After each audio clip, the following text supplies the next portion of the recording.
Hi everyone, welcome back to another episode Hi. of the Career Gossip Podcast, episode 49. So, yeah, we're creaking up there in numbers. This When we're week, getting to episode 69, I'm going to perform a 69 on air. That was a joke. I'm not going to. yeah, uh, in today's episode, we're going to be discussing, well, The more worst film of all time. realistically, we're going to be critically reviewing the film The Butterfly Effect, and yeah. Um, yeah, we'll get What? into we'll get into it because it Yeah. it I will preface it by saying that it starts off okay, if that's a bit of a stretch. The plot, I was suck. like I said, we'll go through it, but it becomes a bit ropey near the end at certain parts. So Um, yeah, it also has like the worst the worst like story breaking plot hole I've ever seen in my entire life. yeah. Well, Ah. without further ado, um, I'm let's having get one of right those into nights it where I then. look really pretty, actually. So when else should we do this? I'm looking pretty so that I can tell not Aaron Kutcher. Um, Fuckface Kelso, Ashton Kutcher, to Oh fuck yeah, off. yeah. So, if those of you who don't know, um, there's more than one film in this franchise, Oh, there is. which I didn't realize until I was, Did you, did you doing actually see them doing. all? No, I only watched the one. I can't be asked. One's enough for me. Yeah, yeah, yeah, yeah. Uh, I marathon them. oh God, Like I had yeah, done that like before we recorded an episode a few weeks back. Like when I had stayed up yeah, all night and just watched like, and then I couldn't use any of the footage that I recorded because I was yeah, out of frame for the entire fucking time. Like you can see my shoulder blade. yeah, That's about yeah, it. Not shoulder blade, like shoulder. I'm sorry, like yeah. I don't know what And this bone is called actually. yeah, and for those of you wondering, yes, I did watch and listen to this in English, not French. Um, although I could have done, but Might have actually it done didn't seem but appropriate. might have actually been better, to be honest. Yeah, yeah, true. Uh, Listen, try it out if you can. So, the Butterfly Effect, which came out in 2000, I said no, the original Four. one came out in like 2000, uh, 2004. 2004. Uh, I know the fucking film intimately. yeah. So, the butterfly effect is a concept derived from chaos theory, which suggests that smaller changes in initial conditions can lead to vastly metaphorical examples that the flapping of a butterfly's wing in Brazil could set off a tornado week later in Texas. Now, just But here on somehow that, you can stab your hands without nothing changing. yeah. So the butterfly effect has been popularized in various forms of media, including the 2004 film The Butterfly Effect, which explores the idea through the story of a man who can travel back in time and alter his past. Yeah, just a casual, time travel and never hurt no one, leading to significant changes in his, That's genuinely how to fucking treat it as well. Like, oh, it's yeah, a casual thing you can do. yeah, which Did you get his name? changes in his present life. One of the main criticisms, one of many, of the butterfly effect is that it implies a lack of predictability in complex systems, which it does. While it is true that Yeah. small changes can have large effects, predicting these effects is often impossible due to the sheer number of variables involved. So, the Oh, concept oh, can like sometimes lead oh, to an like one of the criticisms for the theory, not for the film. yeah, I was like, yeah. is that one of the most common criticisms for the? I say one of many because there are many. Oh yeah, Um, the concept can sometimes lead to an overemphasis on minor causes, overshadowing larger, more significant factors. This can result in a misunderstanding of the true drivers of change. Yeah. The butterfly effect is sometimes misinterpreted or misused to suggest that any small action can have enormous, unpredictable consequences. This can like in lead this to film. fatalistic or deterministic thinking, where people believe that they have no control over large scale events. Okay. What I mean, okay. Uh, while the butterfly effect is a useful metaphor, it's important to recognize its limitations in scientific applications.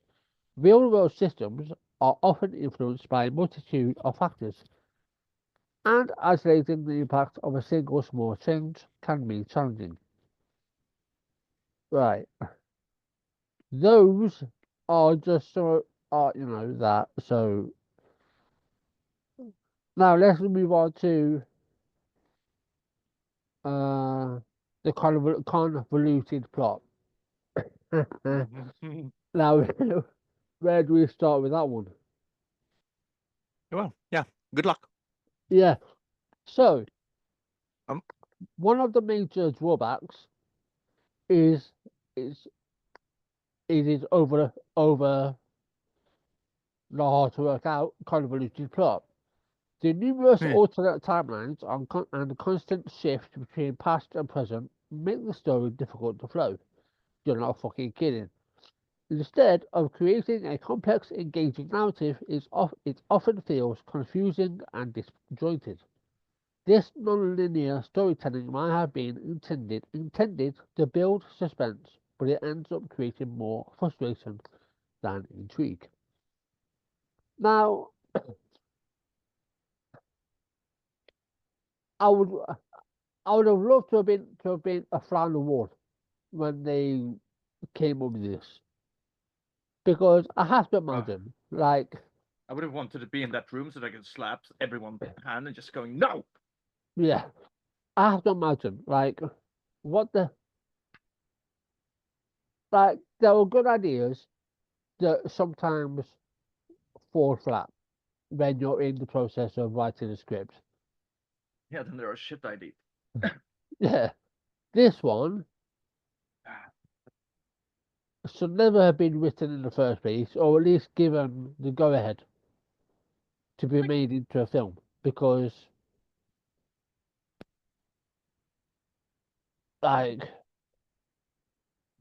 like did they think that because they had Ashton Kutcher that they thought he would become some sort of heroic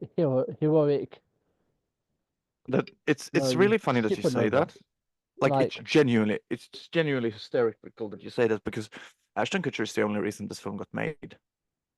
I'm not surprised. Like this was one of those like do you know what the blacklist is? Yeah. Yeah. Like when it comes to movies and stuff. For those of you who don't know, the blacklist is like the best scripts of the that didn't get produced. And this was on that list for like years. But the reason they don't get produced is often because like yeah, they're the best scripts that don't get produced, but oftentimes they are not. Like they need something more. They need something to work through. Like nobody wants to make a bad film. Uh possibly Edward. But like nobody wants to make nobody sets out to make a bad film, I think. Even like the worst director out there. So Zack Snyder, even he's trying to make a good film. Uh Last time I had this dress on, I think, is when I said like Zack Snyder, being a Zack Snyder fan and being a trans person is the same, except they should stop talking about their weird obsession like trans women have done. But anyway, but like, and he worked so hard on getting this financed. Like he even put some of his own money into it. I think he's like an executive producer as well and stuff. So like without yeah, this film wouldn't have gotten made without Ashton Kutcher. They genuinely thought that because we have Ashton Kutcher, we can bank on this being a good thing, being a we can bank on this being a profitable thing, and it was, I think, but like critically, it was received fucking atrociously. Uh, and I'm going to go through like critic reviews later. I have that saved because it is fucking hysterical to see them trying to like wrap their brains around this piece of shit. Yeah, and speaking of the financial aspect, and this is just my opinion, because obviously, Ashton Kutcher was brought on board. I think he was also a factor in the finance as well, because I'm assuming. Yeah, yeah, he was. He's the only reason that this film exists. Yeah. And he was fighting for it as well. He really wanted it, and he really wanted to play the lead character because he really wanted his like. I don't know if you know this, but like that same year, one of my absolute favorite films of all time came out. Like what I consider to be the perfect movie actually was released 2004. It's Eternal Sunshine of the Spotless Mind. If you've seen it, No, I don't think I have. it's Jim Carrey proving that he's one of the greatest actors of all time. Oh, yeah. And it's an intensely harsh, depressing, fucking brutal movie, but uh, not in the same way that this is. But he wanted this. I'm sure he wanted this to be his like Eternal Sunshine. He wanted this to be his Truman Show. He wanted it so badly, and it's funny because the Eternal Sunshine is also like a romance-driven sci-fi plot that like eschews the science fiction in order to talk about philosophy, which is exactly what the Butterfly Effect is. Only Yeah. difference is that the Eternal Sunshine is written by Charlie Kaufman, one of the greatest writers of all time, and this was written by two hacks whose name I keep forgetting. Yeah. Um, the film was commercially successful, generating around 96 million at the box office against a budget of only 13 million, making it a highly profitable venture for its producers, despite receiving poor critical reception. Yeah, I'm gonna say like it doesn't look like it's it doesn't look that expensive to No, it make. doesn't. Like I think like yeah. Like it looks as if it's the same quality as the Blair Witch Project to me. You like actual like camera quality. Yeah, Yeah, camera yeah, quality, production. yeah, because like the Blair Witch Project is a fucking masterpiece. I love Yeah, it that film is. so much. Yeah, so so a $13 million budget grossed $96 million. Like, okay, that's not a bad return on investment. You know, What would that be? Like 400% return or something? something. Let me have a look. Because Um, I don't know. I'm just guessing. Like that's like yeah. Right. So, five what maybe. is the Yeah, maybe 5 or 6 minutes. gross 100. percentage of 13 million to 96?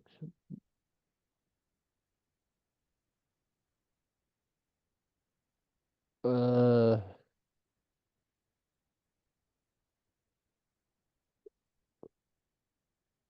13.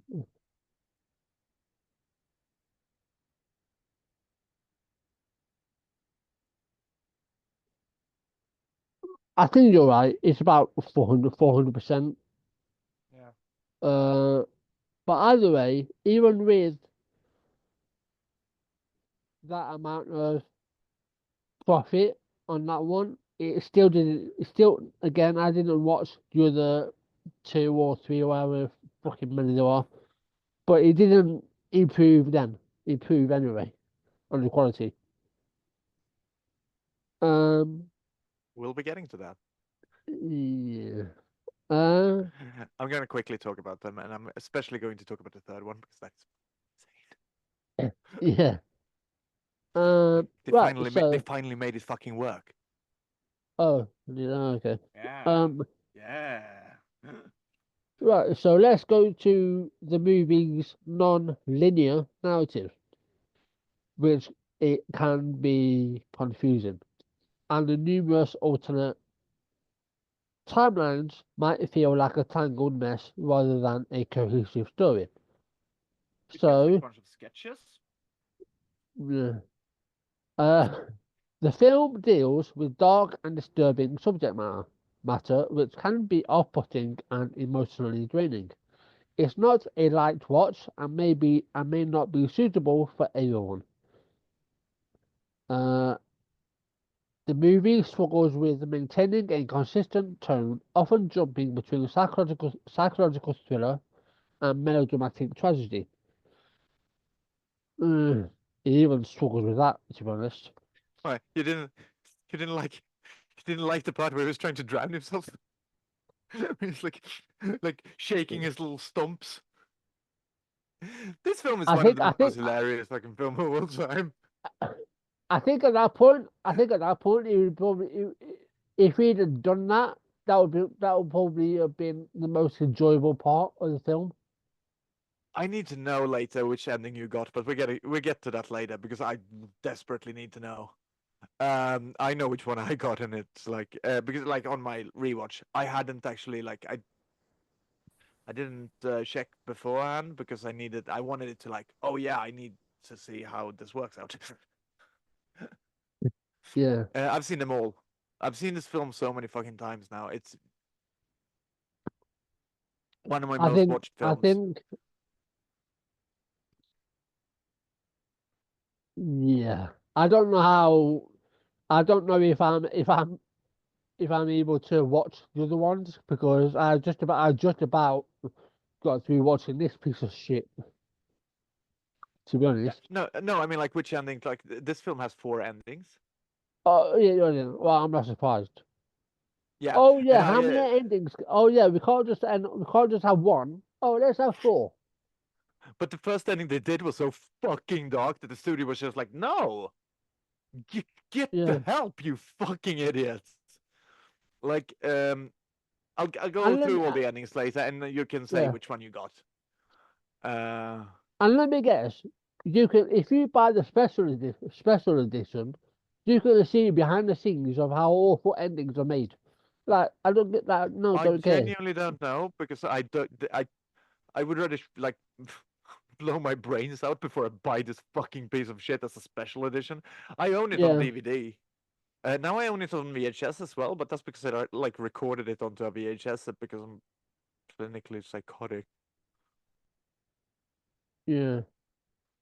Um, some characters, particularly the supporting ones, lack depth and development, making it hard to empathize with their struggles. Yeah, The, that's a the, real the, the, fucking issue. they're not characters because like, and that is an issue with it because the only person who remains consistent throughout the film is Evan, Yeah. like Ashton Kutcher. And I just want to quick here. Did you get Did you get his name? Did you understand? His name is Evan Treborn, as in Event Reborn. Yeah, I got that. Yeah. They were going to name him Chris at first. Okay. Christ Reborn. Oh, for fuck's sake. I'm not even fucking making that up. Like that's true. This film is a fucking worthless piece of shit. I hate it. Yeah. Sorry. Like, but like, That's right. none of the other characters.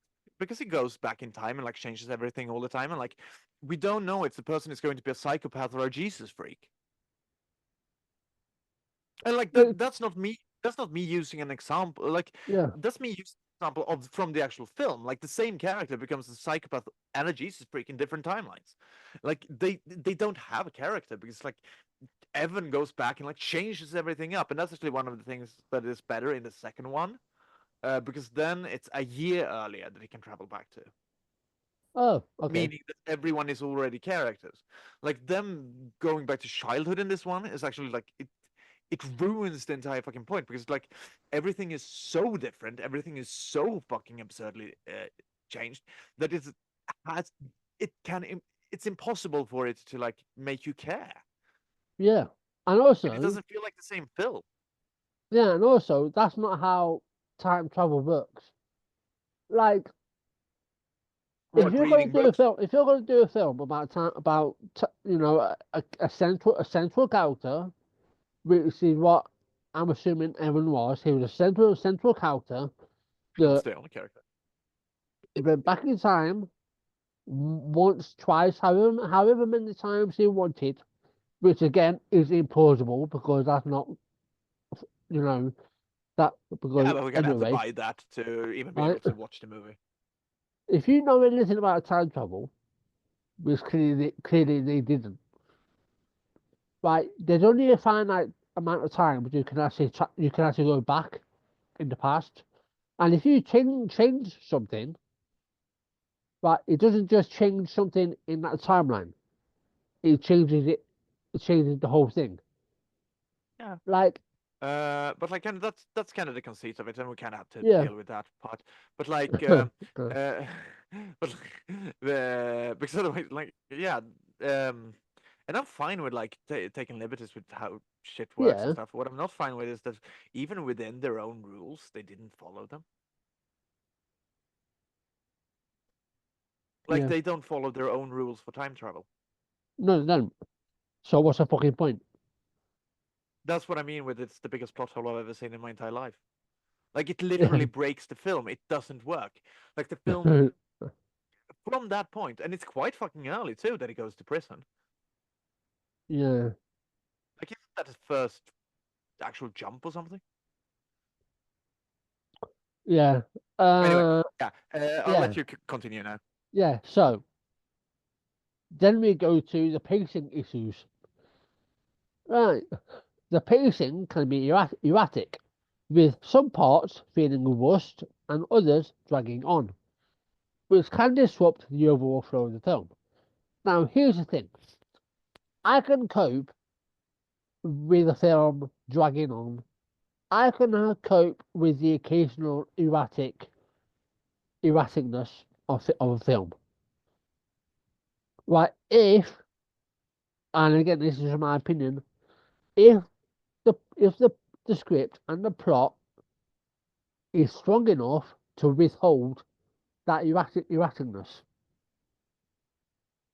but this film can't. It No, can't do definitely that. not. So, you know, um, right. I've So we've done the inconsistent tone, right? So let me. So I did a bit more on it. So the film suffers from an inconsistent tone, oscillating between a psychological thriller and a melodramatic drama. This this tonal imbalance makes it hard for viewers to stay emotionally engaged. Don't bother, because you're not going to get because that's not going to work. The heavy, disturbing themes are interspersed with abrupt shifts that undermine the overall impact of the story. Like, I'm sure there are fans of this film, and if I was Oh yeah, bored, the entire fucking and internet. yeah, if I was bored, I'd have it on as background noise. Like, okay, you know. Now let's go into the character development part. While Ashton Kutcher who I don't think is a good actor, but again that's No, he in my sucks. He opinion. fucking sucks. Delivers a surprisingly serious performance. The characters in the film lack depth and development. Many of the supporting characters, including Amy Smart's Kaylee, are underdeveloped, making it difficult for the audience to form strong connections or care deeply about their fates. Yeah, that's a real issue. And unsettling content, there is that theme of child abuse, violence, and mental illness are handled in a way that can feel exploitative rather than enlightening. Yeah, uh, You don't say. yeah. No, You don't think that you don't think that you don't think the fucking film's treatment of like mental health seems nice? no. Like what the catatonic character who like Yeah, who's like oh god, this film is like a fucking cliche of itself. yeah. Right. The original cast had mixed feelings about the film. Ashton Kutcher, who played the lead role Evan Tremble, has expressed both pride and criticism of the movie. He appreciated the film's unique concept and the opportunity to explore complex themes. It didn't really do that. So I hate to tell you, Aston didn't do that. In terms of plot consistency Well, and logic, it does explore complex themes, but it explores them poorly. Like the themes are still complex. Uh, I'd argue that that's worse, actually. yeah. Amy Smart, who played Kaylee Miller, had a positive experience working on the film. Okay, and enjoyed Good for the her. challenge of portraying such intense and emotional scenes. I'm sorry, Amy, but you didn't really do that.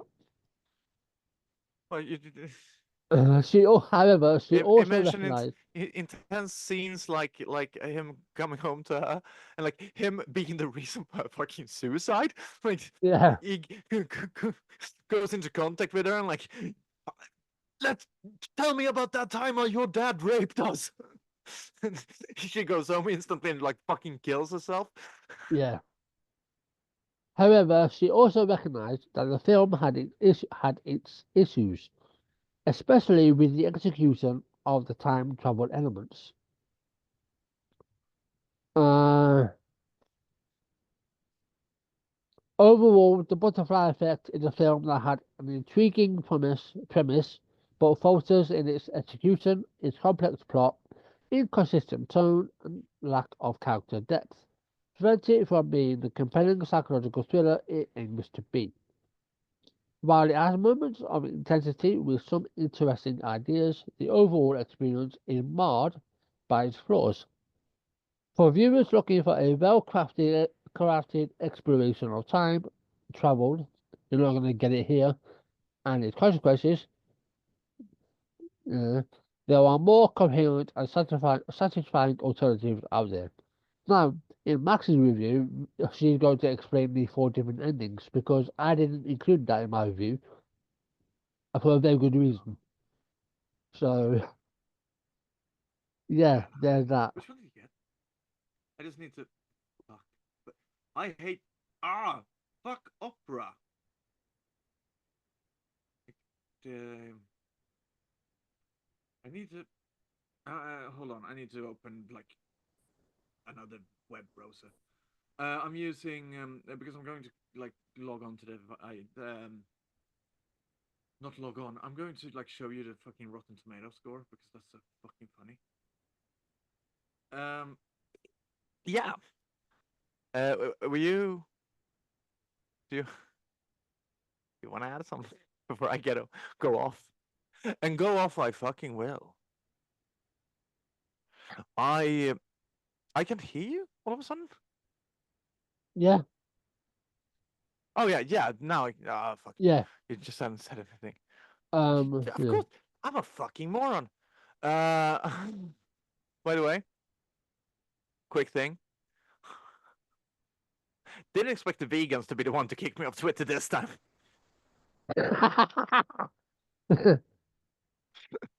Speaking of being a fucking moron, that was a hornetness I wasn't expecting. Did you see the guy I was like dealing with? They're like, "Oh, so you don't think Hitler was evil?" Like, no, I just last sentence I said I don't believe in evil. What the fuck can you read? Like, I don't believe in in the concept. You fucking dumbass. Yes, Yeah. you do. You think that eating animals is evil? Like, no, I don't. Why would? Anyway, the butterfly effect. This is the theme song of the movie. I don't know how many people know that. That's like they sing that every time that Christ Reborn travels in time. They just sing the butterfly effect. And I'm not going to tell you whether or not I'm lying or not. Like, fuck, fuck that. They might as well. Okay, I guess that kind of was telling you. So, the butterfly effect. Uh, I'm not as charitable towards this film as Torrens. It was a stretch. Saying you're charitable. Yeah, yeah, it was a stretch because Yeah, I tried to be yeah, Corazilla. I yeah. mean, listen. I Yeah. mean, I've hated this film for my it, life. I mean, don't get me wrong, I hated it, but Yeah, no, when and it like, was when it like was I'm good, not saying this. yeah, when it was good, as I know, I'll scrap that. When it was okay, it was bearable, but when it was bad, Uh, it's bad. yeah, and I'm not like I'm being a dick, of course, but like what I'm saying is that like you're not going to get any fucking excuses from me. Like this is we're adding in we're coming going into like um fucking homicide territory right now. Like this, Yeah. it won't be a review. It won't be a review. It will be humiliation porn. That's what we're coming. That's what we're entering into right now. And I'm going to try to share this screen because it's funny. Uh, yeah, there we go. I don't know if you can see it right now. Let's see. Let's try that. Hi, Yeah, I can see. Yeah, I'm here. Like, am I sitting in the way of something? Like, like I gotta be able to see the fucking screen I'm doing. Because what the fuck is this? Am I actually pointing at it right now? yeah. Yeah. Like, what the fuck is this? Like, what the fuck? Who the fuck? Like, this is the funniest shit in the world. Like, uh, I just try to look behind me to see the fucking screen like I'm a moron. Yeah. Oh my fucking god! I've always wondered how the weather people do it, and like the answer is clearly I wouldn't be able to because it's going to be the web page. You fucking idiot. Yeah. Anyway, so like the critics didn't like it, but as you can see, the audience really responded well to it. And that's what I remember this film from. Like I remember this being one of the because I was 12 when this got released, and I like everyone I knew was talking about how what a smart film it is, what a great film it is, and I thought I was gaslit by this film. Like that's what like aside from being a fucking genuinely terrible piece of shit, this fucking film ruined my life, and it nearly ruined my artistic talent because I thought I didn't get it, so I pretended that I was like a fan of it when I was 12, and like everyone was because I was a scared little piece of shit then.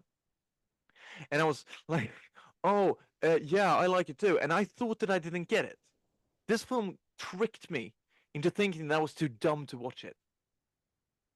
When actually, every single grievance I had with it, it's the same grievances I have now, even though that I've added some. So, 20 years ago, this film nearly ruined my fucking life, and I'm going to ruin its life for it now.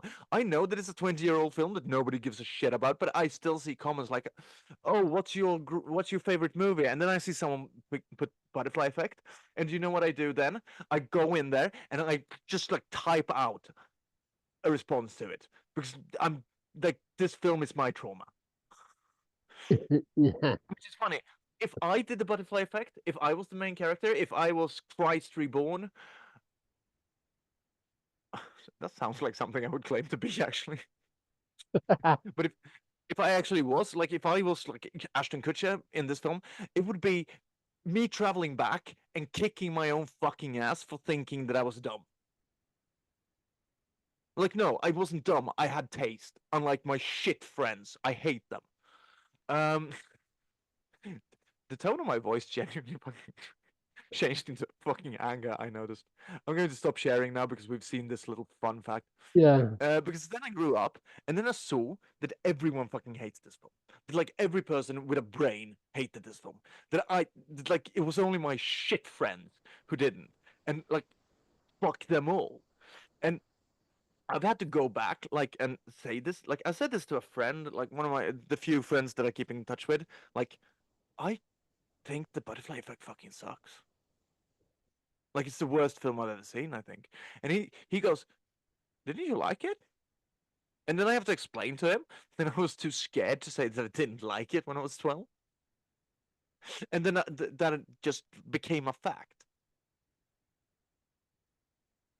So, like, on a purely personal level, even aside from the whole, like, this film is actually fucking atrocious, I hate it. This genuine fucking contempt. I need to grab a cigarette. I'm sorry. Yeah. I need like a 2 minute break and grab a cigarette. I don't know. We can play fucking Oasis during, and that's what fuck Oasis. Did he Yeah. play that Yeah. song in your hand? Yeah. I sort of something else to add. So let Yeah. me um You say that, and I'll pop out and have a smoke during because yeah, right. my fucking heart is racing. Yeah. Um yeah, so while Max goes and takes a break of a couple of minutes, the directors of the Butterfly Effect, Eric Bress and J. Mackay Gruber, also had mixed feelings about the film. I'm just going to put this out there that if you have mixed feelings about something, whether it is a movie script project or a book project, and you have mixed feelings on your material, maybe you sit on it for more length of time, right, and really dig deep on that before you go ahead and potentially release release it and run the risk of not liking it. Um, but anyway, while they were proud of the ambitious concept, and the dark emotional themes they explored, they also acknowledged the film's flaws, particularly in terms of plot consistency and logic. In interviews, they have mentioned that they were aware of the movie's complexity and the challenges of executing a time travel narrative. They appreciated the opportunity to work on such a thought provoking project, but recognised that some aspects of the film could have been better executed.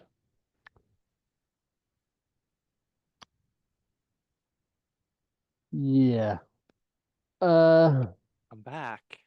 yeah. Oh, how I missed the days where I could smoke in front of the camera. Yeah. Um, so yeah, the directors, Eric Bress and Jay Mackay Gruber, also had mixed feelings about the film. What a shocker! They, You they should feel guilt. That's the only feeling they should feel. know, if I was them, I would have a hatchet. and I was just go Uh, nuts. yeah, I would yeah. do a Lizzie Borden. I would do a Lizzie Do you know? Borden on themselves. Yeah, on each other. My best friend and ex-girlfriend actually went as Blizzard Borden to Halloween one year. Oh, awesome. Yeah. Anyway, Yeah. so the director's shithead and cunt. They oh, but like you're not supposed to tell them they're bad people because they made a bad work of art. No, I'm telling them they're bad people and they made a bad work of art. Like mixed feelings on this. If you made it, fuck that. How about you hold yourself fucking accountable? Or you defend it till your dying breath. Like that's the two only fucking options they have. I would have respect Yeah. for them then. But they're cowards. Anyway, so they managed to like if I were them, do you know what I would have done? I would have added some more like bloom and shaky filters and After Effects for the time travel because they didn't have enough. Yeah. So, so this welcome to the shit show. Um, okay, so the film starts when Evan is a kid, and also he's the most 12-year-old, 6-year-old I've ever seen. Like, like that kid is not fucking 6. And the film starts with him going over to his ah. The film starts with him going over to his friend's house and get molested.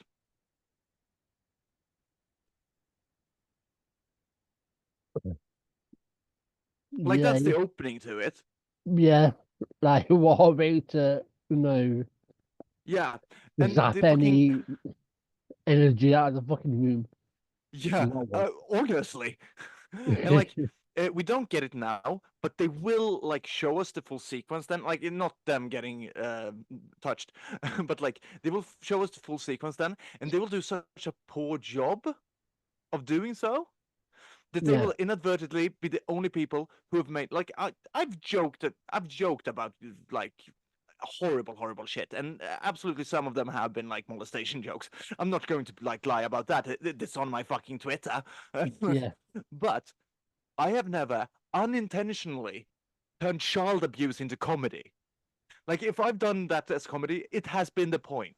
The point has been to do comedy. This unintentionally makes a scene of child abuse fucking hysterical. And that's like when he talks to the dad. And he like, Yeah. and it's like scared of a 6-year-old shithead. Like I get the time Yeah. that he holds the dynamite, but like one of the times it's just like, holy shit, bird, or whatever the fuck he says. And like, oh yeah, yeah, because the fucking sick pedophile is probably going to like, oh yeah, nah, fuck, I'm not going to molest you now because you talked back at me. Yeah. I'm sorry, I'm sorry. Um, but yeah, so Event Reborn, Christ Reborn. This, I mean, that's the type of shit that we're dealing with. We're dealing with people who thought they were smart because they named the character Christ Reborn, and then someone told them, "What the fuck is wrong with you, you fucking pretentious dickhead?" And then they decided to change it to Event Reborn. Yeah, when I first saw that name and Yeah, it immediately clicked in my head. yeah. Even this was way before I even pressed play to watch this fucking film. My mind went to like, is this some weird fucking Christianity shit, or about Yeah, fucking and Jesus? like, Like, I wish they would have kept it Christ Reborn because like that makes less sense actually. Like it because it isn't like it. Aside from that, it's not a weird Christianity thing really, no. except for his name for some fucking reason. And the basic plot of the film is that you should kill yourself. Oh, nice. Yeah. And I'm getting to why because like that ending that they shot but didn't get, that's the ending to the director's cut. And that's why, like, I say that I hold them fucking accountable for this film. Like, they don't get to be critical of it because they did a director's cut and they put the worst fucking thing in the world. Like, it's literally the worst ending I could possibly conceive of, and it's also the only ending that makes any fucking sense to this film. Yeah. But we're getting to that because I'm going to fucking oh god, I have this fucking film bent over the table now. It's so that's where it starts. It starts with child abuse. Congratulations, welcome to our film. And then it's like he gets blackouts and he starts writing his little fucking journals. By the way, the only pages we actually see are the ones that he reads, and his text covers the entire page in like the weirdest, most child-written way, and we get to see him like write it as an adult. And also, by the way, I don't know if you think of this because it actually starts with a cold open of him being in a mental hospital, and he runs and he starts writing a note. Mm. Do you remember that? Yeah. When I Who saw that, who is he right, because who is he writing the note to? I don't fucking know. He'd probably Well, write. he's going. It could have. It was either, and this is again me being slightly charitable, even though that But there he's should be no going to change the reason. future. Yeah. Although That even though note there won't should have be. been written. Yeah. Even though I shouldn't be really fucking defending this shithole of a film. Um. He could be writing a note to leave himself in their plot, Huh? or that scene didn't make sense. Also, just the casual stigmatization of mental illness. You know, Oh yeah, we're like getting to that fun stuff because like that is a this classic another fucking character, move. this another character that gets it so much worse. Like the friend Oh, who like fuck. just sits and builds Yeah, his little toilet, not fucking model airplanes. I don't know where toilet came from there. This film goes into the fucking toilet.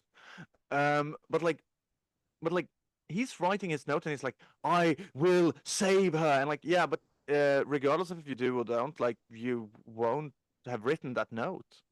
Like you're changing the past. yeah, You won't have been in this hospital. You fucking moron. Like th- they did yeah, they could, and also the film, like the opening would have been way more effective if he didn't write that gay little note. yeah, Like it would have actually been like, oh, what the fuck is going on? Instead of him being because they have to have him like say every word that he's writing, and they don't do it in the normal way of them just like mumbling under the breath because Ashton Kutcher decided that panting was the only way that his character could ever fucking write. So he's like, I'm going to save her, and it's like the worst fucking thing I've ever seen. But thing is that he's watching a video there, and what we don't see is what is on that video. And we only find out later. And I need to know, was that video him being at a birthday party?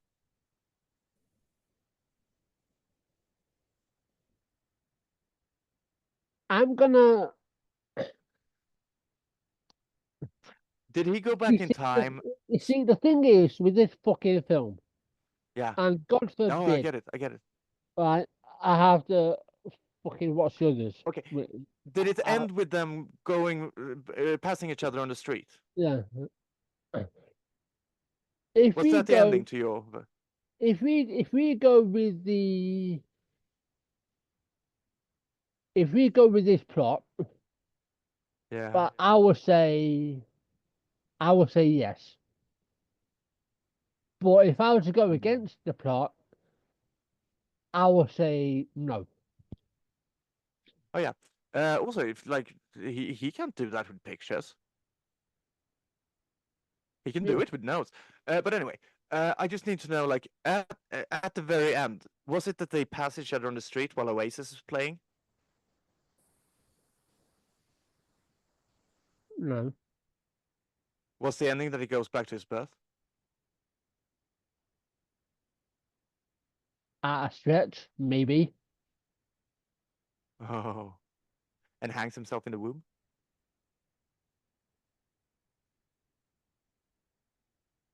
No, like That's the director's cut ending. That's the ending to the fucking film. That's the ending that they wanted. They wanted him to go back in time and kill himself in the womb. Which also explains like the several miscarriages, and this explains like the whole "you shouldn't have been born" thing. Because yeah, the plot of the film is that he shouldn't have been born, and that's genuine. Like at the end, he solves the problem by killing himself, and that's the like ending that they wanted.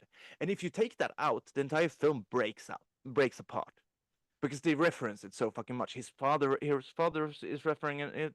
They say that he doesn't have a lifeline, like the weird like stereotype of a like fucking Roma that they go to. yeah, Like fucking the sea old lady.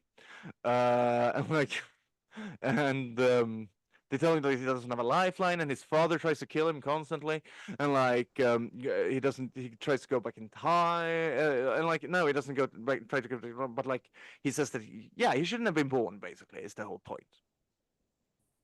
And at the end of the film, he fixes that by making sure that he wasn't born. And like the mother has had like 4 miscarriages before him, which means that this has happened before. Like that's the takeaway. And she's like, "Oh, not again!" And then we see the heartbeat stop. But but that was too dark. right.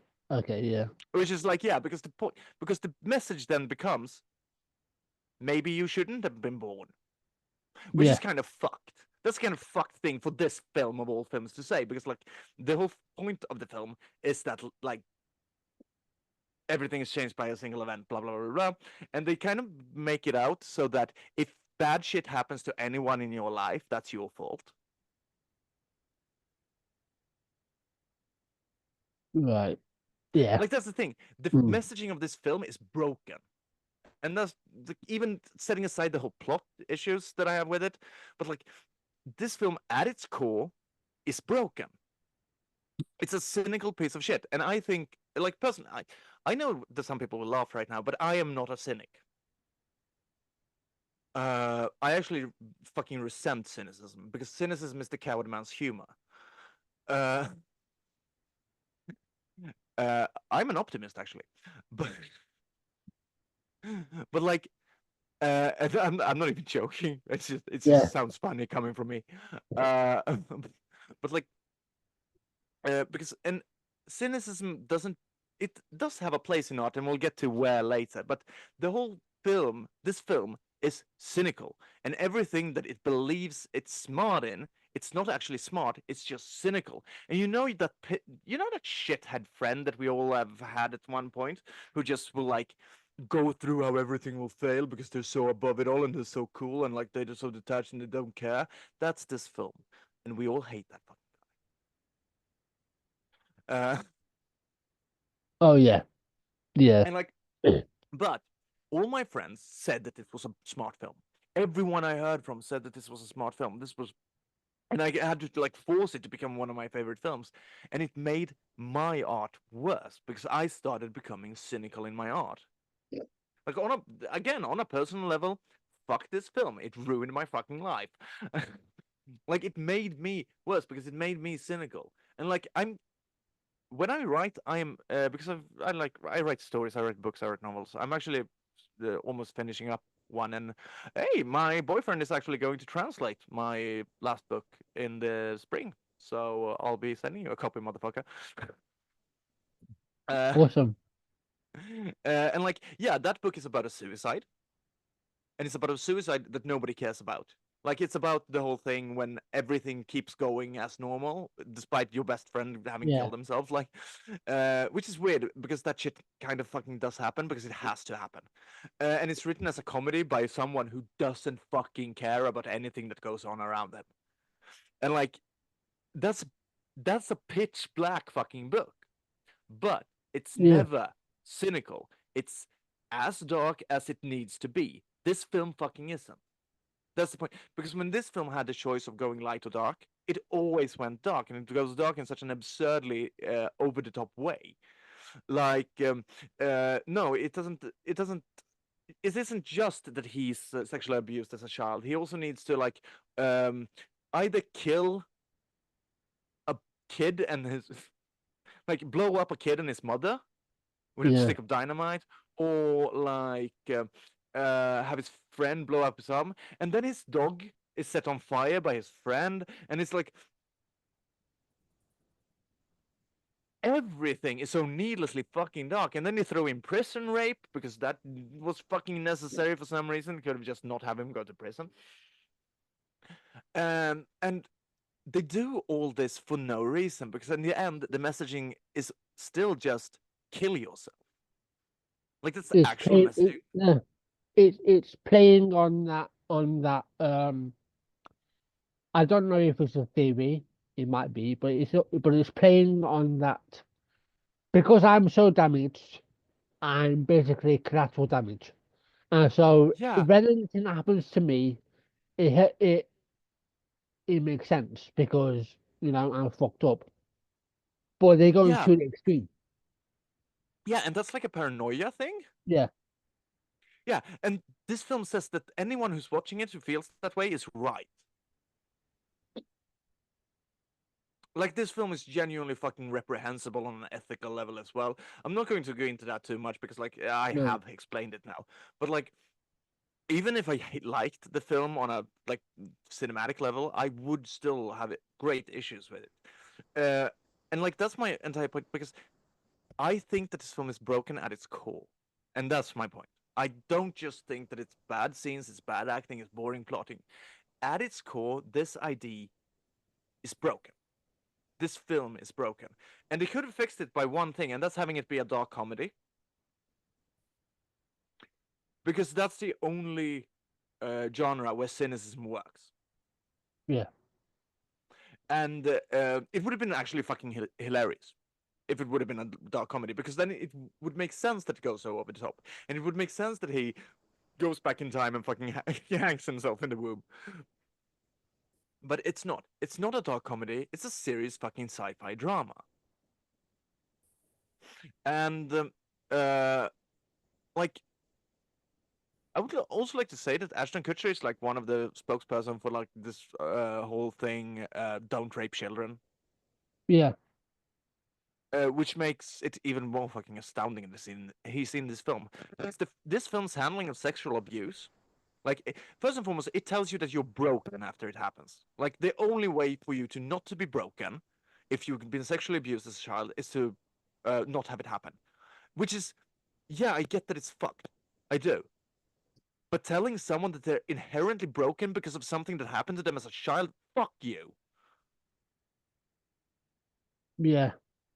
The whole He's point is that you can overcome. yeah. I think he. Wait, let me have a look. He also defended that rapist piece of shit from that 70s show, so yeah, fuck him anyway. Yeah, Ashton Kutcher and his wife Mila Kunis resigned from the board of Thorn, an anti-child sexual abuse charity, after writing counter letters in support of convicted rapist Danny Masterson. Yeah. For Yeah, those good. of Good to you, hear. yeah, for those of you who don't know, Danny Masterson is a massive, oh, what is it? At Um, least a rapist. yeah, but he's also a He's also a massive, Scientologist. yeah, thank you, Scientologist, yeah. Yeah. Um, so yeah, that's great. Yeah. Uh, he also, But like, and we won't be covering this because obviously we're not a true crime podcast, but oh uh, yeah, and we're never going to be. no, um, At some point, you're going to hear my opinions on true crime, and it's going to be fucking. yeah, It's but going to make uh, the few people who likes us hate us. yeah, but Ashton Kutcher, when he was like young, was involved in a murder. Funnily enough, with Masterson himself. So you Oh, know, cute. but yeah. And you know, Anyway, yeah, and you know what? He was also in 2004. He was involved in a cinematic murder. Yeah, called the butterfly thing. I'm not surprised. Um, which we're going back to. Yeah, Like this fuck, I hate it. And also yeah, the whole deterministic thing, but I'm kind of a determinist, only that I believe that we have the choices. Like I believe that free will exists, but it's pointless basically. Because like we're going to base our choices based on who we are, and therefore like our choices could never be the free. But that's just like it's pointless in the sense of like actual outcome. It's extremely fucking important in the sense of agency and like taking accountability. I believe in being accountable. I don't know if I don't know if you noticed, but I'm like weird. I'm a weirdly principled fucking weirdo. like I have like an anything goes attitude, and then someone steps out of line of my weird fucking principles, and I start shouting at them for real, like the whole coward thing. How it, like the worst thing I can call someone is a coward. Um, but anyway, uh, so like at its core, this film is broken. I do not believe that it could have worked other than as a black comedy. But Ashton Kutcher didn't want to do comedy because he wanted to be a serious actor. And also, fuck you for that. Comedy is one of the hardest things to do. You fucking cunt. Do you know how fucking hard that is for people? Like, do you know how? Do you know the reason that comedic actors often are great fucking dramatic actors, like if they actually are talented, like Jim Carrey, not like the untalented fucking cunt Ashton Kutcher. That's because like comedy takes fucking skill. Like it's one of the hardest things to ah. And when he when Evan when Event grows up, I'm sorry. I'm sorry, I'm going to go back to my little play-by-play here. So we have this whole weird shit as childhood, and also they shouldn't have the childhood scenes at the beginning. He should like we should go to him at college, and then we find out all the shit that happens in childhood. yeah, Not we get a like fucking montage of all the abuse that he was put through. yeah, Um, because in college he's like, oh, I haven't had blackout in 7 years or whatever. And he's 19 now. He's the most 24-year-old, 19-year-old I've ever seen. No, like 30-year-old. I'm sorry, not fucking 24-year-old. Which is funny. Like the kids' ages in this film, they say their ages, and I cannot for the life of me because we see them when they're like 6 and 8 and 12, I think, something like that.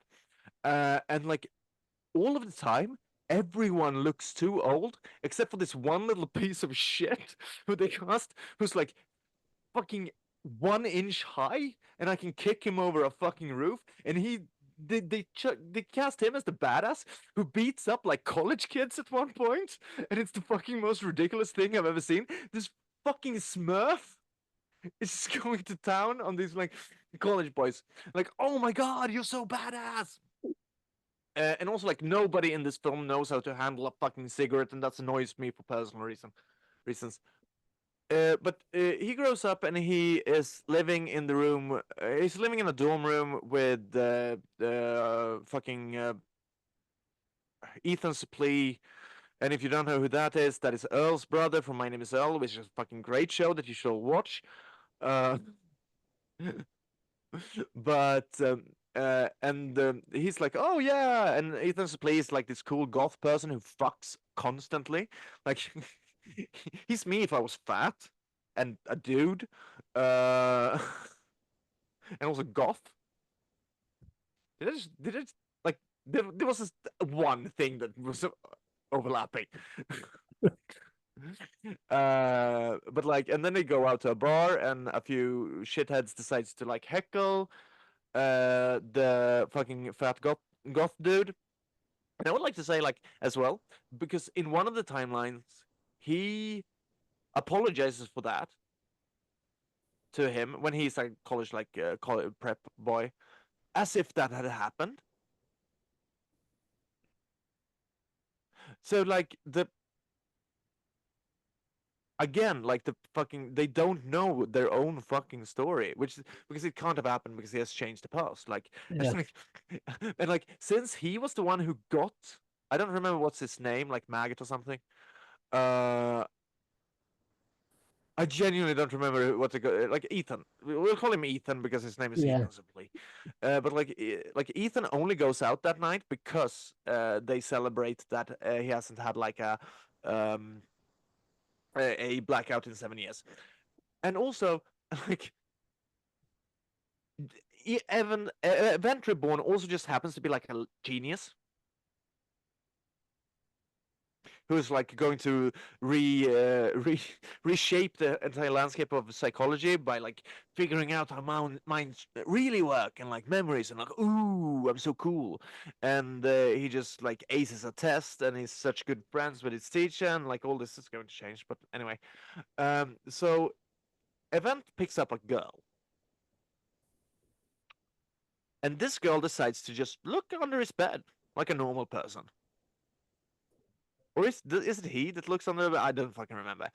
And they see all these old notebooks, and she's like, "Oh, what's that? Your serial killer diary?" Ha. I don't think she actually makes that joke. That's just me, right now.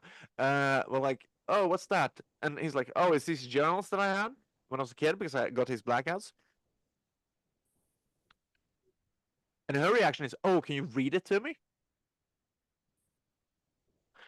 And he starts because the journals was like his doctor's way of saying like, "Hey, whenever you get a blackout, write in these journals." And he started doing it. And the first thing he reads is how he got raped as a child.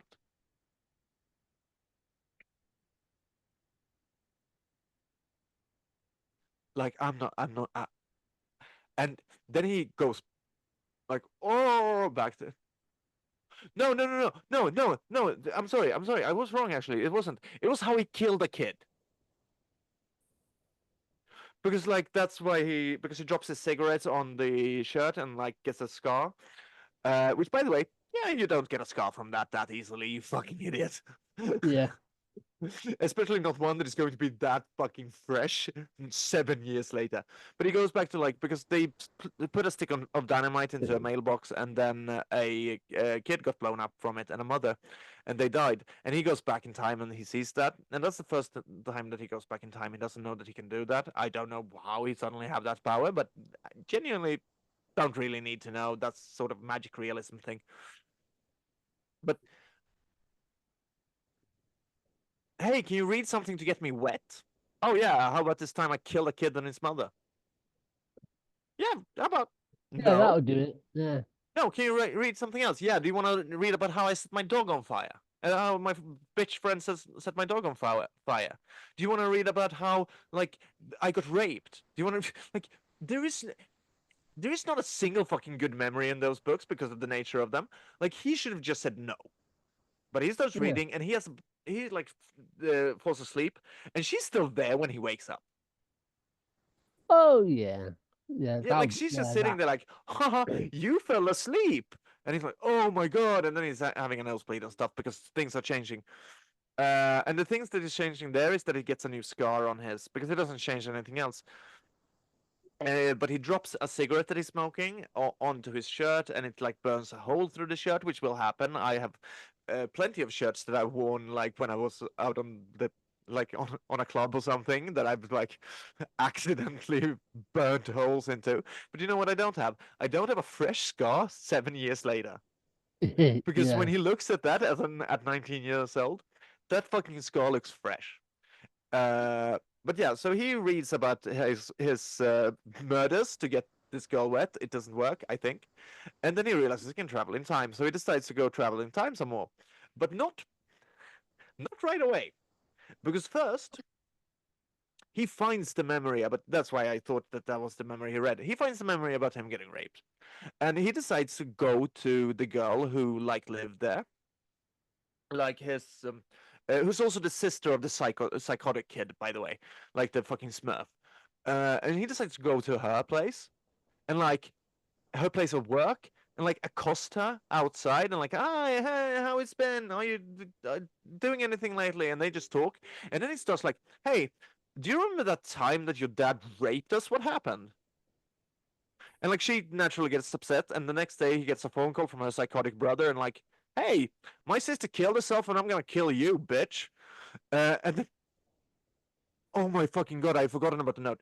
So he moved away as a kid, and he put this like, "I will come back for you." That was like written on a piece of paper, and he puts it up against the car window as she sees him drive away, and he never comes back to her for her. And then, he puts the note on her coffin. He puts the fucking note on her coffin in the funeral. Like that's the type of film we're dealing with here. Like, and if you don't know why that's a fucking shit thing to do, kill yourself. Uh, take the messaging of this fucking film. Maybe he should have. Maybe fuck. I don't know. Maybe the ending is a happy ending after all. He's a piece of fucking shit. So he's just. So his body count is now 3 people, I guess. It will, oddly enough, get higher before this fucking film is over, because in the next future, because he goes back, of course, he goes back in time, and he is like, "Oh, but I'm going to not be raped." Which is something that he can decide as a 6-year-old kid, I guess. So he goes back in time to the point where his like the weird old like the most pedophile father I've ever seen in a film, by the way.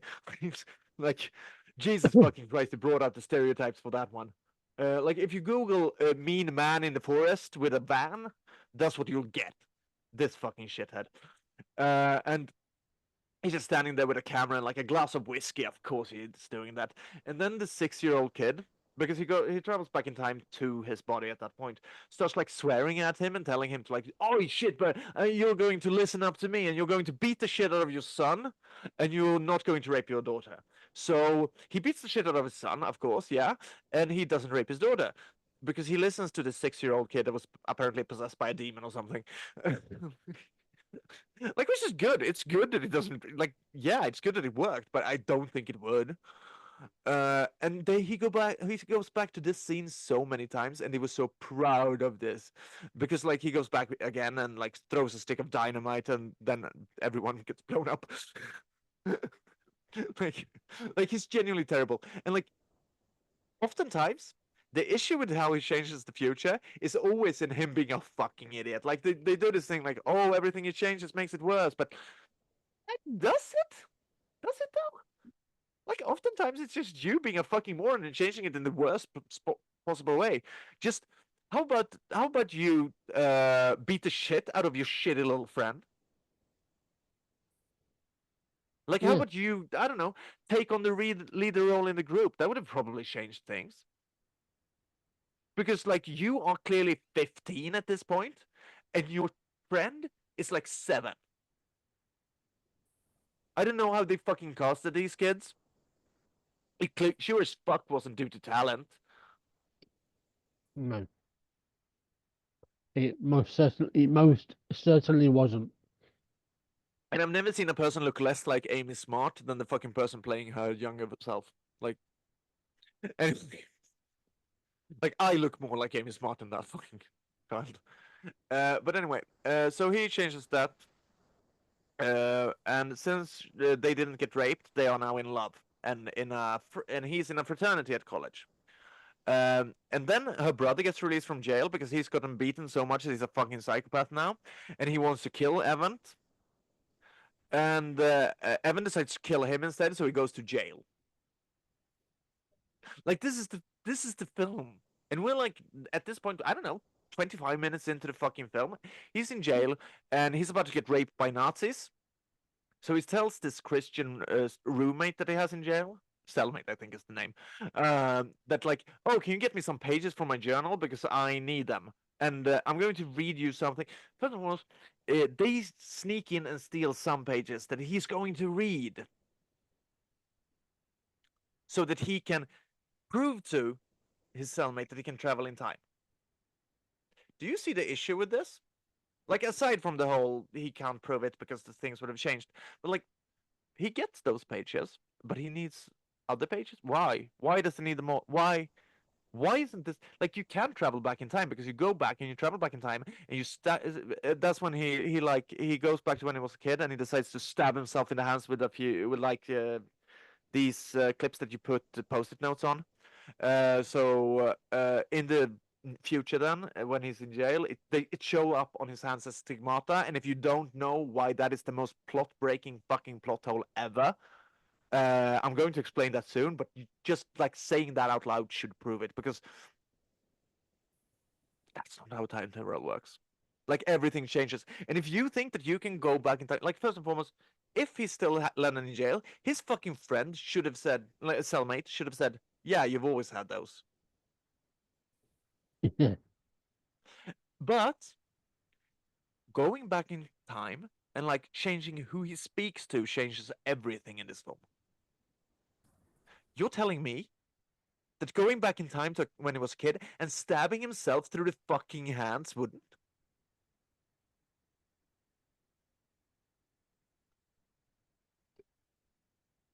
But also, now, I didn't realize this before because I just came to think of it that they actually steal the pages to prove this first. Why do he why doesn't he use those pages to not be in jail? Like the pages he already had, the pages he Because he's a but I fucking know idiot. what. But I That's but I why. know why. Because then a Nazi comes and he says, "Shit on my dick or blood on my knife," and that's the one good line in the film. Anyway, but now he's no longer in jail. But like Amy Smart's character has become a crack whore because of some reason. I don't fucking know why. This time I don't remember why. And he goes to her place and he starts like talking about, "I'm going to save you," like bullshit. Like he's like, "Oh, no, you should have been happy. I'm going to save you." And then he throws money at her and runs away. Yeah, real convincing. That not. Yeah, yeah. And like, Oh yeah, I'm gonna save you, but before I go, here's some money. Like, shut the fuck up. and then and and then it's like, I fucking hate this. And this shit goes on and on and on and on, and he tries so many ways. And he goes back and he talks to his like old friend who became catatonic after the whole dynamite thing, and he's just sitting there with his little planes. They're like a group of four at the start, and this is one of them. So there's the psychotic kid, there's this catatonic kid, there's the crack whore, and there's Evans. And that's the character names. So he goes to catatonic kids who's still living with his mom, of course, because he like saw a person blow up, and why are these people not as fucked up as he is? But as he goes to his mom, he's like, he goes in there, he just barges into his room where he's sitting there with his little model planes, and he doesn't say anything because he's like fucking, you know, catatonic. And he's like, "Oh, I am a film's version of an insane person. Woo." And he just like barges in and like, "Hey, do you remember the time that you saw a kid blow up? I need to talk about that." Like he just barges into on people like constantly in this film and like talks about, "Hey, do you remember the worst thing that has ever happened to you in your entire life? I need to talk about that because I'm doing something." Like he's such a fucking inconsiderate fucking prick, and he becomes just worse as the film goes along because he kind of figures out that he can, "Oh, okay, I can just go back in time and change everything," but then eventually, like, and then he changes it so that he's the one who gets blown up because he tries to save the kid in any way, and so he wakes up with no arms, and the film becomes a slapstick comedy for a bit. Because he has no arms and legs, and by the way, this film practically says that if you're handicapped, you could just kill yourself right now. It's such a fucking sad bullshit story, and everyone in this is happy, but he needs to go back in time to change it because he's not. Like the whole fucking conceit of the film is that he cares more about other people than himself. And the second that everyone is genuinely happy as well. Like everyone feels so good about like their lives are fucking perfect. But he doesn't have arms and legs, so he's going to drive himself in the bath. And then when that doesn't work, he makes sure to go back in time and fuck everything up again.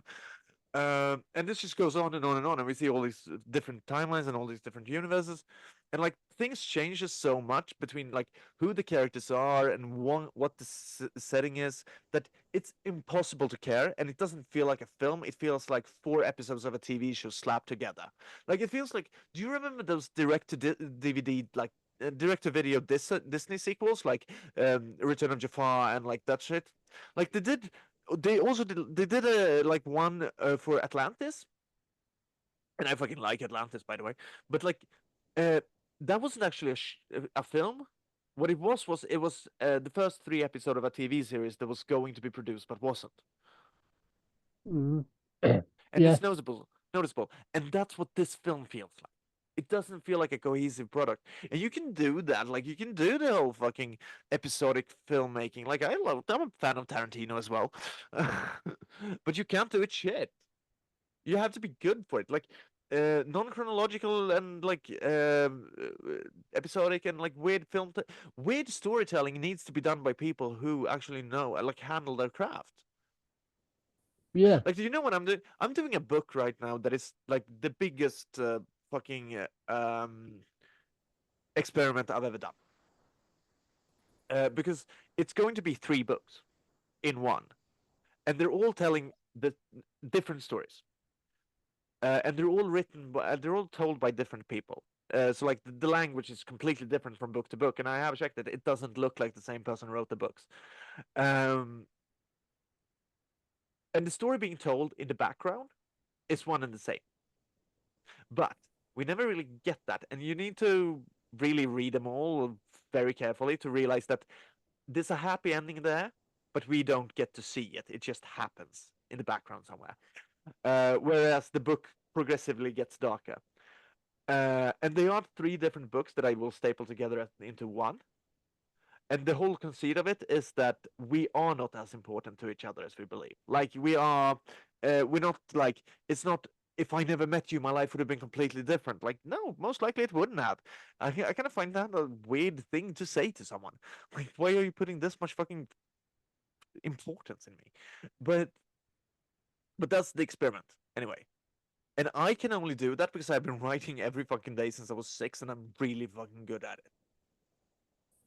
These people aren't that good at it. Like this could have worked in the hands of someone talented, or if they made it like black comedy, like I said, which is what a talented person would have done with this story, by the way. Uh, but this film doesn't feel like a film. And then in the end, he kind of fucks up because he goes back so far that he doesn't have in his books anymore because he never started to write them. Like he goes back too far. He fucks up so badly here, and then he's put in a mental institution. And like it's implied that his dad had the same power as well, but with photos. But anyway, and that his dad had it as well. Like he finds his grandparents. Like I don't know, it's fucking shite. Anyway, so he goes into this mental facility and he's locked in there and he's like, "Where's my books?" And they're like, "Oh, we've been talking about these hallucinatory books that you've been writing." And he's like, "No, I need my journals, need my diaries." Wah! But he doesn't, so he gets some home movies instead. And and the home movies, depending on which ending you get, the home movies are either of him going to a birthday party or of his birth, like of his mom in labor. And if it's him going to birthday party, you get one of 3 endings. So he goes to the birthday party. He travels back in time. Like this, it's like a fucking video game at this point, isn't it? He travels back in time to the birthday party, which is the first time he met Crack Whore. Uh, and they are like 4 years old, which means that Evan looks like he's like 18 years old. Uh, and he just whispers to her to like get the fuck away from me because they realize that the reason that she stays with her dad despite him raping her is that she really loves Evan. So it's really like, yeah, you're the reason that your best friend and love interest got raped. This film doesn't know what the implications are, no, but so he tells her like, yeah, fuck off. I'd never want to see you again. And she goes with her mom instead to live with her when they separate, and she never gets raped, and she lives a happy life. And Evan also seems to live quite a happy life. And then because we flash into the future, and this happens no matter what. And we see Evan going on the street, going down the street, and he's talking in the phone on someone who I think is his mother. And he's like happy, go like, yeah, blah, blah, blah, blah, blah. And then he passes Amy Smart, and he either just keeps walking, which is actually the best just general ending to this film. But it also doesn't work because the film has set up that he has to die, that he has to like fuck off, that he can't be in existence. But anyway, or they kind of stop, and we don't, and he looks behind him, I think, but we don't really see what happens after that, so we don't know if they interact or anything, or he goes back and starts talking to her, and they like decide to grab a cup of coffee because they recognize each other. Or you get the ending that is the worst ending of all time, but also the only ending that makes sense. And that is that the film he watches, and I spoiled this earlier, but I'm going to go through it out again. So the film he watches isn't the birthday party, but it is of his own birth, and he travels back in time to that. Which really means that he can't have written that fucking note in the beginning, by the way, because he's not even born. And he goes back to that, and we see an ultrasound of him hanging himself in the womb. No, I don't. I think we actually see an animated sequence of it. Actually, it might be an ultrasound. It might be an animated sequence. I don't really remember. Of him like wrapping the umbilical cord around his own throat, and then we cut back to like his mom crying about how no, not again, and then we get to see a happy montage of how everyone's life became so happy and how like Amy Smart marries a different person and like she lives happily ever after and like that kid never becomes a psychopath and that never happens to that and that like we get to see a montage of everyone's happy ending because of his death, and then cut to credits. Yep.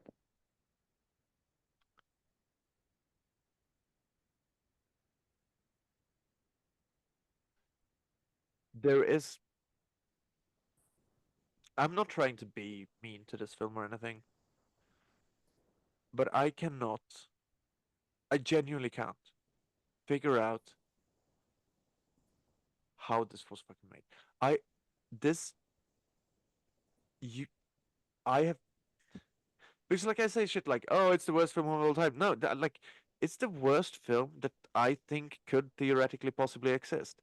I don't think it's possible to make a film that is as much of an abject failure as this.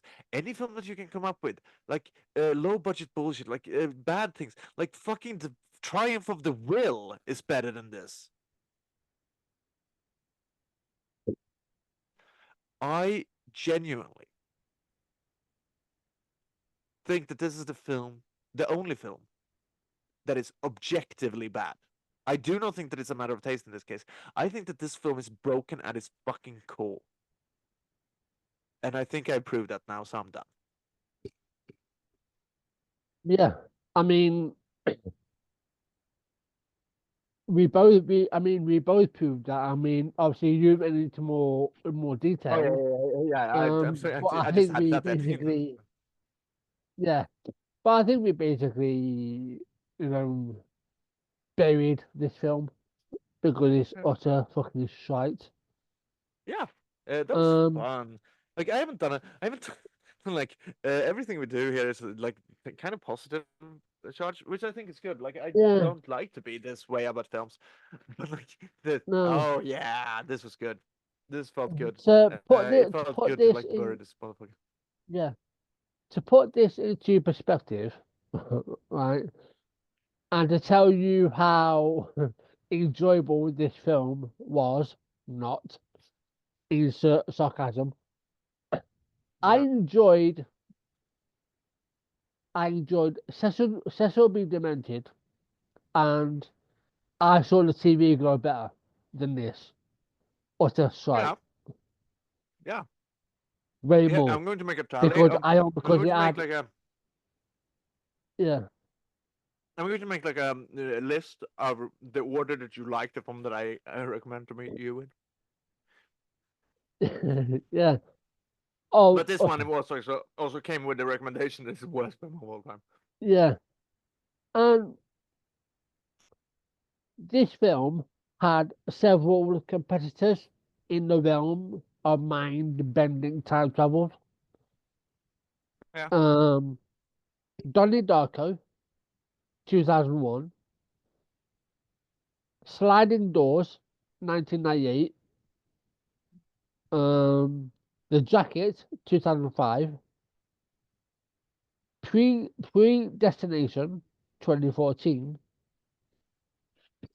and That is the greatest film of all time. I love that film so fucking much. I'm sorry, that is so yeah, fucking good. We need to watch that one day, and don't read up a single fucking word about it before we see that, because that film is fucking brilliant. I'm sorry. yeah, that's right.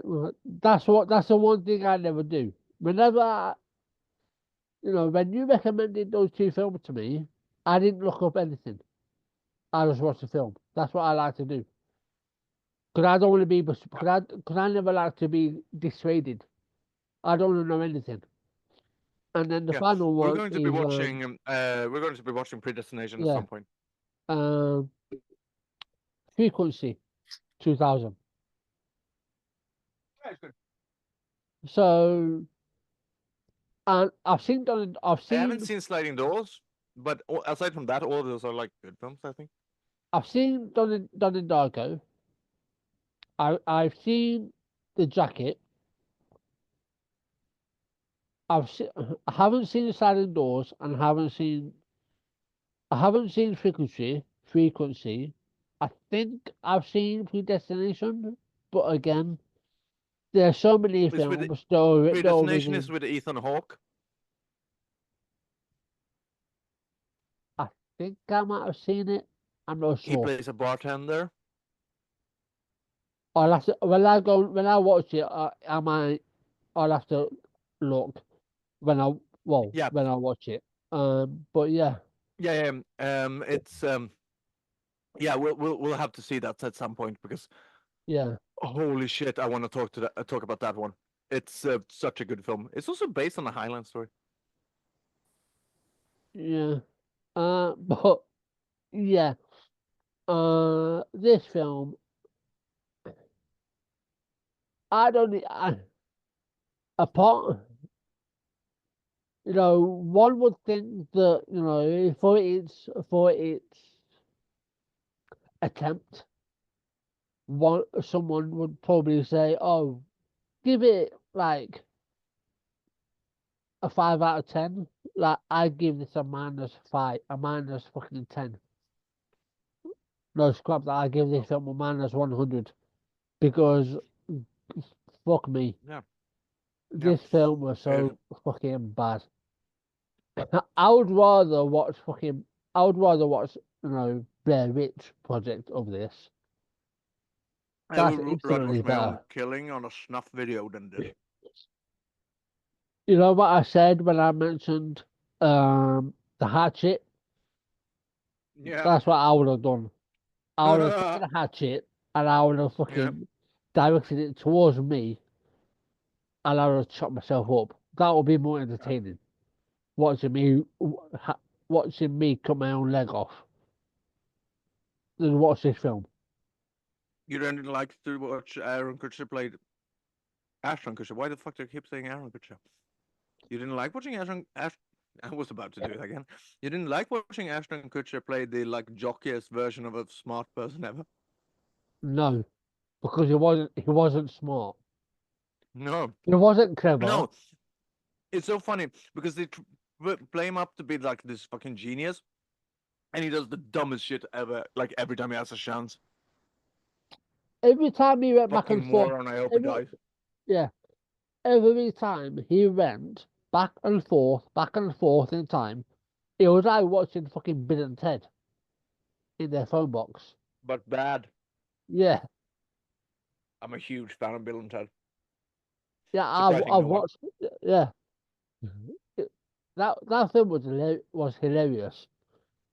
Hmm. This wasn't. Yeah, no, no. Like, I still haven't watched. Yeah, I did watch the third one. It's great. Why? What the fuck did I start that sentence that way for? I was going to say that the third one is. I like. Yeah, I even like the third one.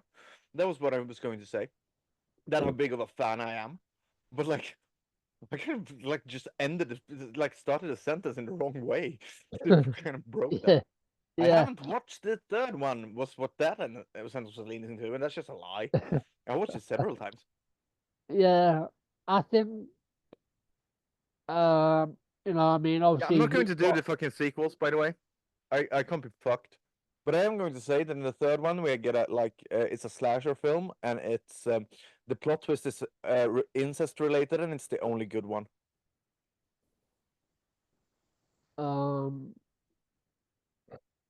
Yeah, like it's way better. It's way better because it's like it knows how fucking insane it is, so it yeah, just goes with it and has fun. uh, And like if at the end we kind of figure out that like because a brother saved his sister when they were kids, she became in love with him and like desperately wants to fuck him, and like the entire fucking plot like kind of hinges on her just being insane and wanting to fuck him in the end, and it's fucking beautiful.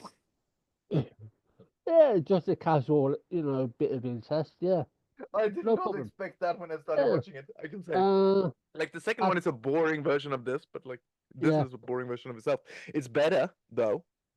I I, don't hate everyone. if I'm bored, and I'm being honest, if I'm bored, I'll put it on.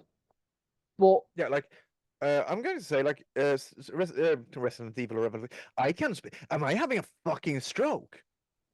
Uh, like Butterfly Effect Revelations, I think it's called. That's the third one. Like that genuinely comes as a recommend. Like if you like a slasher film, like watch it. It's fun.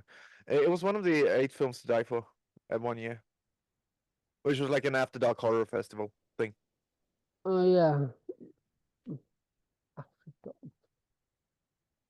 I think I've seen that film After Dark. No, after dark was the horror fest. It was like a horror festival, film I think festival. this, mind you, this might have been like a Oh, few years ago. oh I yeah, might, there's I there's a might have film called watched After it. Dark as I don't well, but know. like Near Dark. There's a vampire film called Near Dark, I think. Uh, but Yeah, like After Dark Horror Fest was like a they played 8 horror films, which was called the 8 films to die for a uh, few years, and like there was so much shit in that, um, but it got a lot of good shit produced as well. Like Mulberry Street, I think, was one of the 8 films to die for, and I highly recommend that one.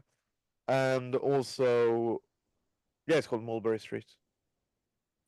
And also, like the deaths of Ian Stone wasn't good, but it kind of was funny, and it was a funny little like I liked the idea of it. I didn't like the execution. And then like that is what the worst film I've ever seen in my entire life.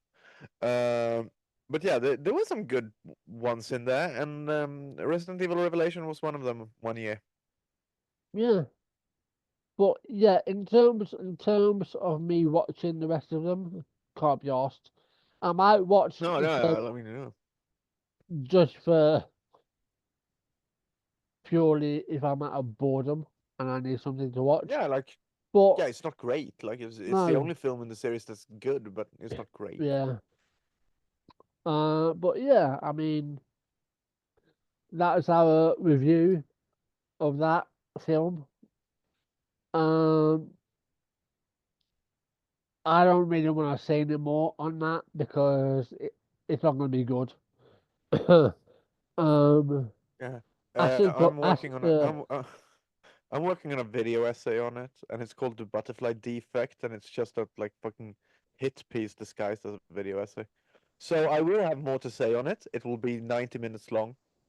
And it will end with me breaking my own copy of the film with a dildo. That's not a joke, by the way. I've already shot that sequence. yeah, but yeah, that'll be it. Um, you can expect us to review predestination. I don't know what episode that will be because obviously we get to that time of the year now where it's run up to Christmas. Yeah, I'll be home So for we need Christmas, and to I won't. so you know obviously Yeah, we need to figure out and obviously we can do this off air, but we can figure out yeah. when our last episode of the year will be. The We week before may Christmas for me, like I won't be because I will be home for Christmas, and I won't be able to like do it on Thursday before New Year's. yeah. So yeah, like I said, we can work that out. So Yeah, there may be like a 2, maybe 3 week break. like the one we just did. Oh, wait, that was before last week. Yeah, we had like Fuck. a 2 week break. So yeah, we may do Yeah, like record a final one yeah, in in like the one up to the last week or whatever, yeah. and then we'll take a 2 week break. But we'll discuss that off air because you guys don't need to need to hear this at the minute. But yeah, Yeah. that was that review. Um, I hope you could sense from our demeanour how we felt about this film. Because Yeah. God forbid. The, Yeah, the fucking way that I've noticed like the air going out of me, like once I got done with my fucking bullshit is yeah, fucking yeah, interesting. I'm going to pop off right away when we hang up because well, got fucking yeah, tired. yeah. I did the thumbnail before this. I may go It's back me in. fucking the film. Yeah, but yeah, that I'm would sorry. be it. So yeah, as always, I will put links to follow us down below in the I have a description. new Twitter account now. Yeah, I'll add that to Twitter as well. It's Prawn Um, Star. No, it's Prawn Star yeah, because it um, sounds kind of like porn star. yeah. I will put my new account down below as well. Not my new You got Twitter a new one? account.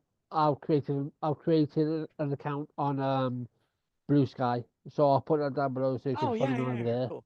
Oh yeah, I have a Blue Sky as well somewhere. Um, Cool. yeah, if you let me know what it is, I can put it in the description.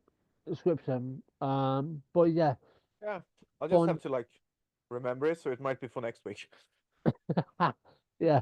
But yeah, have fun, stay safe, and as always, if you do decide to do drugs, stay safe.